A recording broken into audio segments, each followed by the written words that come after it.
चलो बच्चों, तो आज हम लोग ओसी में चैप्टर नंबर 4 कंटिन्यू करें ना, जिसका नाम है ऑर्गेनाइजिंग। देखो, इस चैप्टर में कल हमने बेसिक समझा था कि ऑर्गेनाइजिंग किसे कहते हैं।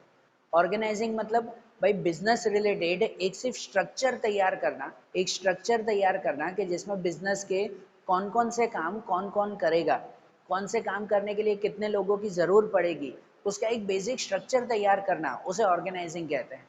कल डिटेल में इसके बारे में समझा था, उसके कैरेक्टरिस्टिक्स देखे थे और ऑर्गेनाइजिंग की प्रोसेस भी हमने समझी थी कि ऑर्गेनाइजिंग अगर करना हो तो कौन कौन से स्टेप फॉलो करने पड़ते हैं, ये भी हमने समझा था। आज उसके आगे का पॉइंट हम लोग देखें, जो पॉइंट आता है हमारा टाइप्स ऑफ ऑर्गेनाइजिंग या टाइप्स ऑफ ऑर्गेनाइजेशन। ऑर्गेनाइजेशन के कुछ टाइप्स है जो हमारे टेक्स्ट बुक में बेसिक 5 टाइप्स दिए हुए हैं। Linear organization, functional organization, matrix organization, formal और इनफॉर्मल ऑर्गेनाइजेशन। ये 5 टाइप्स इसमें दिए हुए हैं, जिनमें से कुछ पॉइंट्स आज हम लोग देखेंगे कि जैसे बेसिक पहले 3 ऑर्गेनाइजेशन के बारे में समझे, लीनियर, फंक्शनल और मैट्रिक्स ऑर्गेनाइजेशन। एक एक करके इनमें समझे हम लोग कि इन सब टाइप्स के बारे में, जिसमें सबसे पहले लीनियर ऑर्गेनाइजेशन समझे। लीनियर ऑर्गेनाइजेशन वो समझो ऑर्गेनाइजेशन का सबसे ओल्ड फॉर्म है, सबसे पुराना टाइप है ये। भाई बेसिक ऑर्गेनाइजेशन इसके हिसाब से होता है, कोई भी बिजनेस हो बेसिक ऑर्गेनाइजेशन इसके हिसाब से होता है। ये ऑर्गेनाइजेशन हमेशा आर्मी में चलता आया है। आर्मी में जो ऑर्गेनाइजेशन होता है ना, जिस तरह से ऑर्गेनाइजेशन वहाँ किया जाता है, वो ये लीनियर टाइप में किया जाता है। इसी वजह से लीनियर ऑर्गेनाइजेशन को आर्मी ऑर्गेनाइजेशन भी कहते हैं। लीनियर ऑर्गेनाइजेशन का फॉर्मेशन कैसे, मैं बेसिक समझा रहा हूँ कि भाई पहले कैसे बनता है ये ऑर्गेनाइजेशन।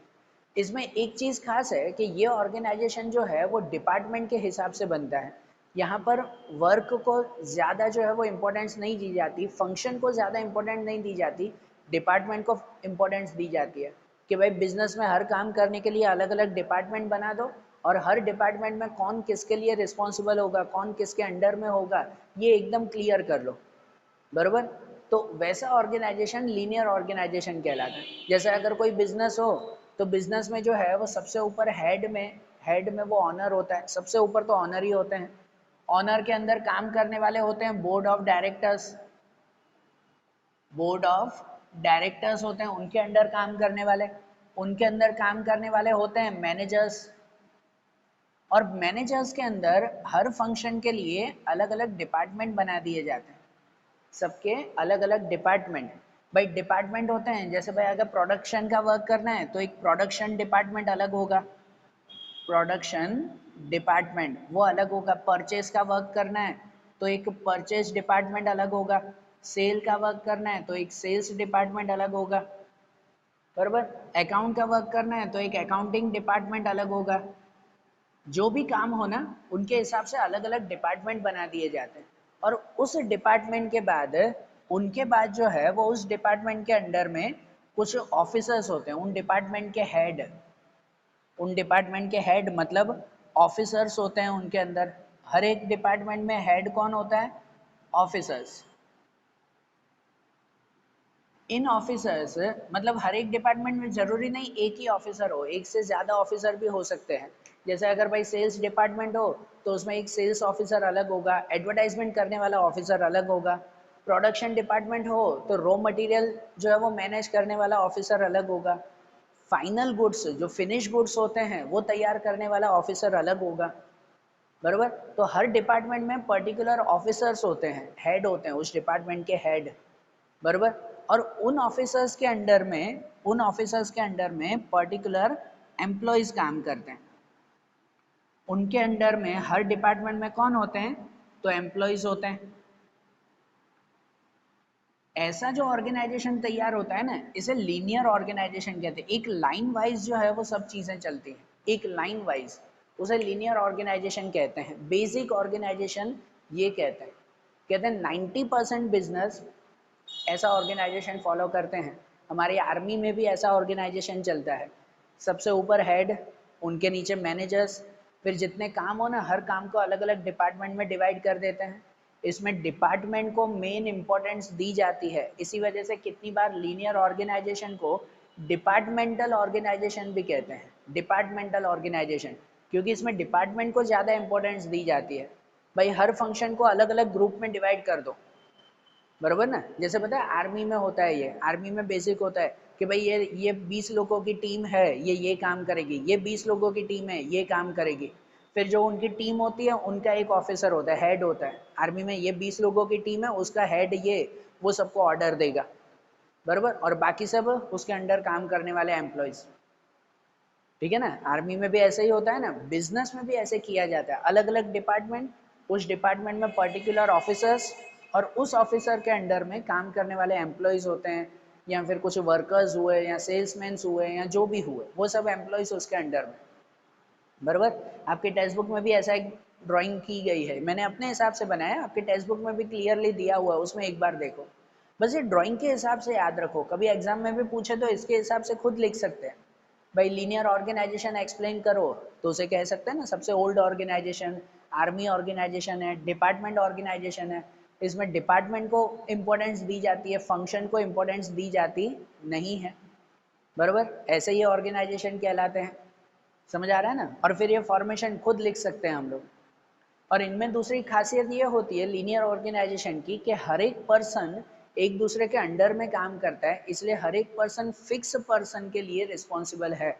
मतलब ये इसके अंडर में एम्प्लॉय है ना, तो एम्प्लॉय इसके लिए ही रिस्पॉन्सिबल है, वो इसी को ही जवाब देगा, इस ऑफिसर को नहीं, बराबर ना। अगर वो अकाउंटिंग डिपार्टमेंट में है तो उसमें जो एम्प्लॉय होगा वो अपने ऑफिसर को ही जवाब देगा ना, या कुछ प्रॉब्लम होगी तो उसे ही सॉल्व करेगा ना। ये ऑर्डर देगा तो ये इसी का ही ऑर्डर सुनेगा ना, इसका तो नहीं ना, बरोबर ना। ये एम्प्लॉय इन ऑफिसर के ऑर्डर नहीं सुनेगा, वो अपने ऊपर जो ऑफिसर है उसी का ही ऑर्डर सुनेगा। ये उसके ऊपर जो होगा उसी का ही ऑर्डर सुनेंगे, और वो उसके ऊपर जो होगा उसी का ही ऑर्डर सुनेंगे, बरोबर। तो इसमें जो है वो अकाउंटेबिलिटी और रिस्पॉन्सिबिलिटी, ये दोनों चीजें फिक्स होती है यहाँ पर, कि कौन किसके अंडर में काम कर रहा है, कौन किसके लिए अकाउंटेबल है। समझ आ रही है बात। तो ऐसा बेसिक ऑर्गेनाइजेशन वो लीनियर ऑर्गेनाइजेशन कहते हैं, सबसे बेसिक। लीनियर ऑर्गेनाइजेशन के बाद दूसरा ऑर्गेनाइजेशन आता है फंक्शनल ऑर्गेनाइजेशन। देखो लीनियर ऑर्गेनाइजेशन सबसे पुराना सबसे बेसिक ऑर्गेनाइजेशन है, सही है, लेकिन इसमें एक लिमिटेशन है। इसकी सबसे बड़ी लिमिटेशन यही है कि यहाँ वर्क को ध्यान नहीं दिया जाता, डिपार्टमेंट को ध्यान दिया जाता है, कि अलग अलग डिपार्टमेंट बना देते हैं, उनके अंदर ऑफिसर वर्कर एम्प्लॉयज उनको रख देते हैं। अब इसमें कितनी बार प्रॉब्लम ये आती है कि उन ऑफिसर्स को या उन एम्प्लॉयज को अगर काम न भी आता हो ना, तो भी उन्हें सौंप दिया जाता है कि ये काम तुम्हें ही करना है। उन्हें उनकी नॉलेज ना हो तो कह दिया जाता है सीखो और काम करो, पर भाई ये काम तुम्हें ही करना है। कोई जैसे जो है वो अगर सेल्स डिपार्टमेंट के पर्सन हैं, ऊपर जो है वो मैनेजर ने ऑफिसर को ऑर्डर दे दिया कि भाई ये काम तुम्हारा है, करो।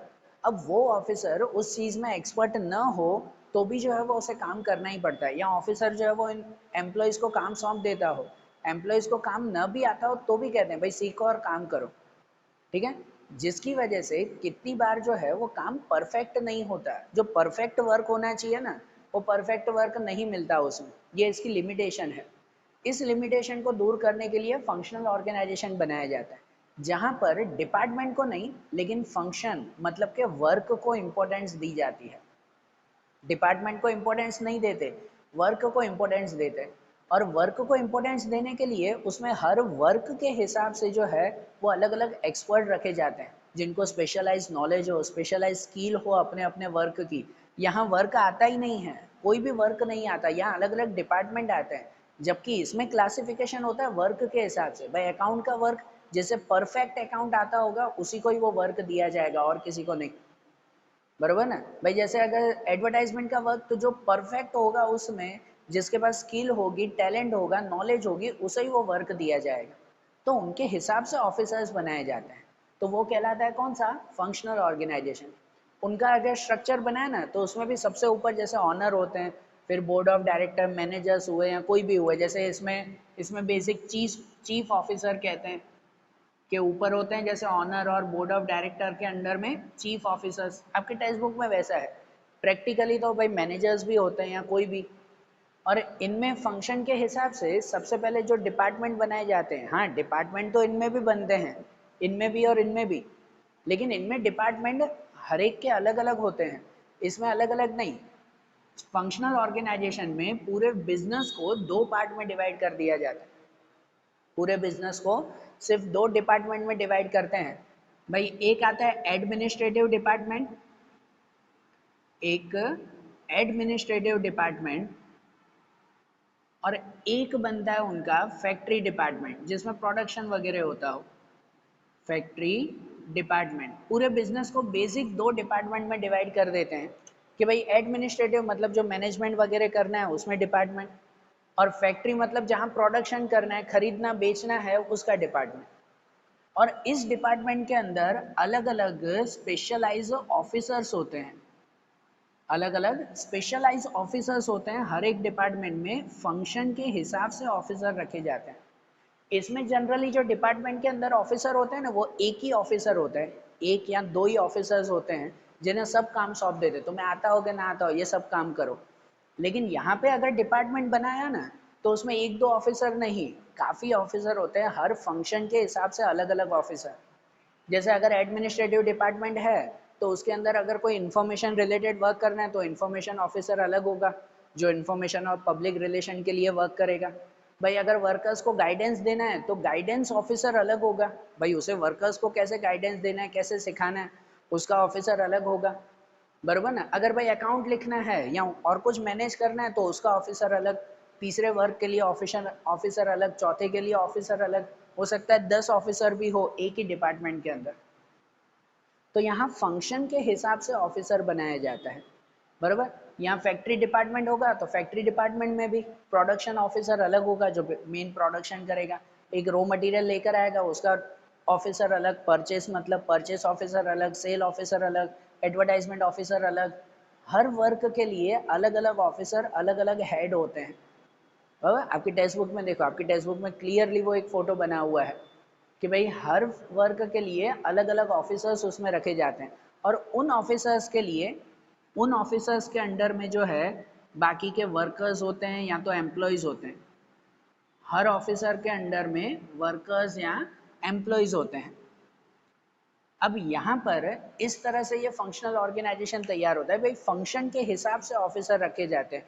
यहाँ डिपार्टमेंट के हिसाब से ऑफिसर रखते हैं, यहाँ फंक्शन के हिसाब से ऑफिसर रखते हैं, बराबर। यहाँ डिपार्टमेंट को इम्पोर्टेंस दी जाती है, यहाँ फंक्शन को इम्पोर्टेंस दी जाती है। समझ आ रही है ना बात। और इनमें इनमें कैसे है कि हर एक पर्सन एक दूसरे के लिए रिस्पॉन्सिबल होता है। ये इसी को ही ऑर्डर देगा, ये इसको ऑर्डर देगा, ये पर्सन इसको ऑर्डर नहीं दे सकता, या ये इसके लिए काम नहीं कर सकता, ये इसके लिए ही काम करेगा, ये इसके लिए ही काम करेगा। फिक्स होता है ना, लीनियर में हर एक का रिलेशन फिक्स होता है। फंक्शनल ऑर्गेनाइजेशन में ये एक लिमिटेशन है कि इसमें हर एक का रिलेशन फिक्स होता नहीं है। भाई जैसे अगर एडमिनिस्ट्रेटिव डिपार्टमेंट में ऑफिसर्स में अगर कोई 3 4 या 5 ऑफिसर्स हैं, मैं सिर्फ नंबर लिख रहा हूँ भाई, अलग अलग फंक्शन के लिए ऑफिसर, एक information officer, guidance officer, account officer, अलग अलग। इसमें भी अगर जो है वो अलग अलग ऑफिसर्स हैं भाई, परचेस अलग, सेल अलग, सब अलग अलग ऑफिसर्स हैं, 4 5 10 जितने भी हो। ये सभी ऑफिसर सभी वर्कर्स को जो है वो ऑर्डर देते हैं।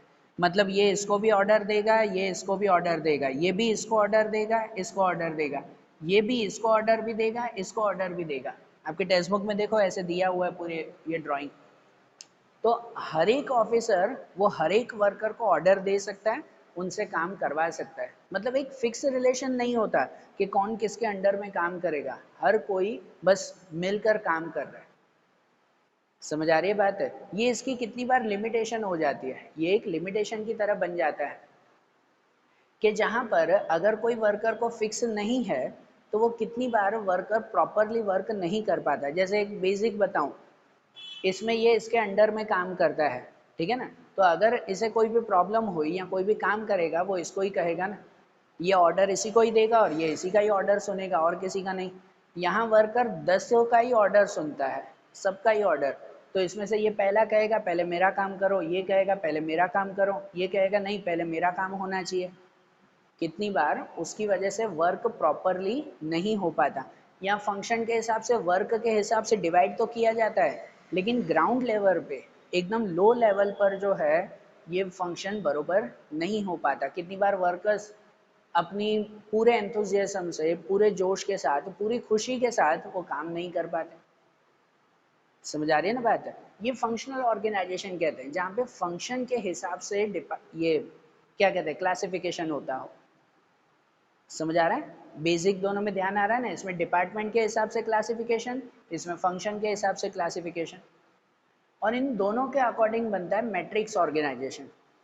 ठीक है, कौन सा organization? Matrix organization. Matrix organization आज के टाइमिंग का मॉडर्न ऑर्गेनाइजेशन कहते हैं। ये मॉडर्न टाइप का ऑर्गेनाइजेशन है कि जिसके अंदर क्लासिफिकेशन जो है वो डिपार्टमेंट के हिसाब से भी और फंक्शन के हिसाब से भी, दोनों के हिसाब से होता है। यहाँ डिपार्टमेंट के हिसाब से क्लासिफिकेशन होता है लेकिन फंक्शन को ध्यान नहीं दिया जाता, वो लिमिटेशन है।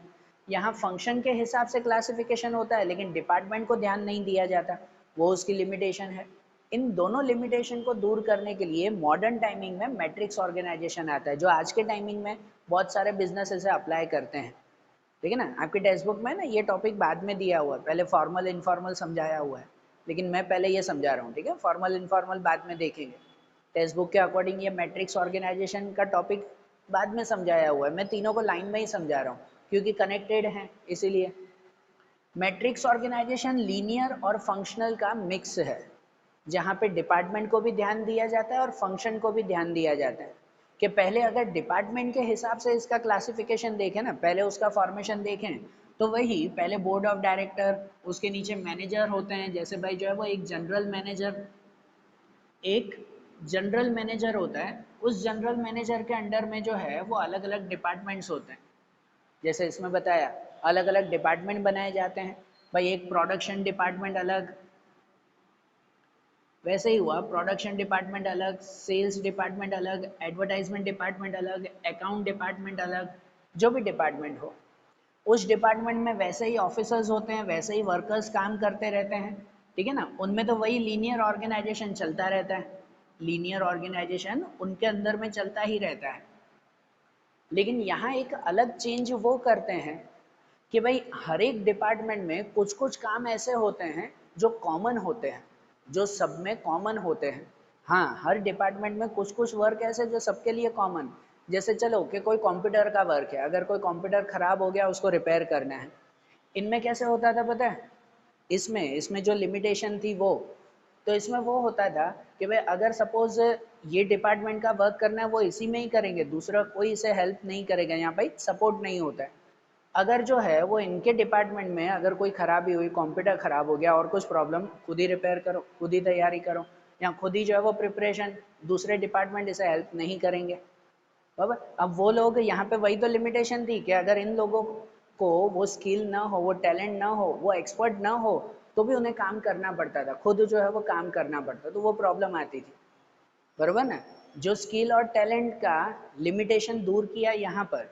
यहाँ पे ठीक है कि हर एक ऑफिसर को अपना अपना स्किल टैलेंट होता है, लेकिन यहाँ पर वर्कर सबके लिए काम करते हैं तो वो बरोबर नहीं होता था। इसीलिए यहाँ पर जो है वो डिपार्टमेंट में तो अपना अपना काम होता है लीनियर के हिसाब से, लेकिन हर डिपार्टमेंट में जो पर्टिकुलर कॉमन वर्क हो ना, उस कॉमन वर्क के लिए अलग मैनेजर रखे जाते हैं, है ना, अलग मैनेजर्स रखे जाते हैं उनमें, उन कॉमन वर्क के लिए अलग मैनेजर्स। इसलिए जनरल मैनेजर के साथ दूसरा एक डिपार्टमेंट यहाँ पर आ जाता है जिसे हम लोग प्रोजेक्ट मैनेजर कहते हैं। जो कॉमन वर्क हो ना, उन्हें कहा जाता है प्रोजेक्ट मैनेजर, या प्रोजेक्ट उन्हें कहा जाता है, प्रोजेक्ट वर्क। जैसे अगर कंप्यूटर का है तो कंप्यूटर के रिलेटेड जो है वो एक प्रोजेक्ट मैनेजर होगा, प्रोजेक्ट मैनेजर वन, वो कंप्यूटर का काम करेगा, और कंप्यूटर का काम कोई भी डिपार्टमेंट में कंप्यूटर का कुछ भी काम होगा वही करेगा, हर एक डिपार्टमेंट में, ये फंक्शन के हिसाब से।